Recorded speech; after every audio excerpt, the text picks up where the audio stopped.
Ay, nako. Good morning, good morning.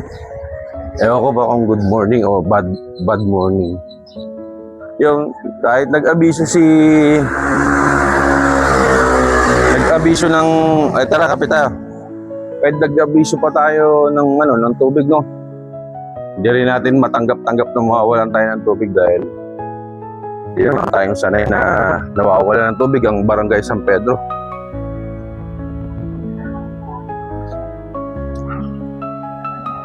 Siguro kung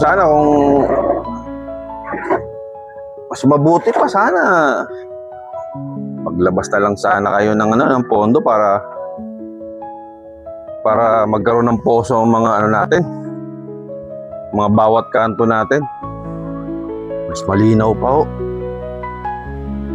Kasi kung ganyan lagi ang asahan natin, kung hindi natin mape-perfect yan, ibang kumpanya na yan, baka sumablay na naman, mas sabayan na natin ang paggawa ng poso po, sana. Hindi naman sa pagmamagaling.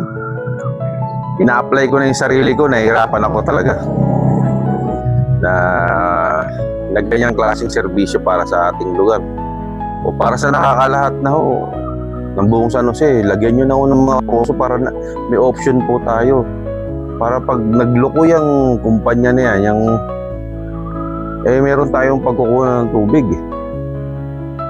Kung matagal pa maayos yan, yung mga tubo na yan, siyempre matagal na yan, baka bulok na yan, dapat napalitan. Ilang araw tayong mahihirapan. Gawa na po tayo ng pondo para dyan sa poso na yan, para naman sa mahihirap ang natin.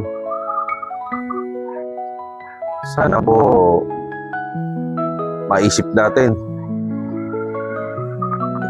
Mayor, mga konsyel dyan, maggawa na kayo ng pondo. Lagyan na ng mga poso yan, mga lugar niya, para hindi nahihirapan ng mga tao. Kasi ang hirap na nga ng buhay, taas pa ng gasolina, bilihin, tapos wala pa tubig sa bahay. Kung di mo lang makokontrol, talagang iinit ang ulo mo. Hindi ka na pa makakaligo. Sana ho, gawa nyo na ng poso mga kanto, gawa na kayong pondo. Yun lang, para lahat tayo na masaya. Mahirap na maghanap buhay, pipila ka pa. Pila ka pa sa mga, di ba, ganoon din naman pag papadala kayo ng tubig. O gumagastos din ng ang mga sponsor, o di gawin na lang poso. O ikaw nandiyan naman si tubig, edi magtubig. At least pero option. Mas maganda na po yung may prevention. Ayaw naman natin yung reklamo ng tao, di ba?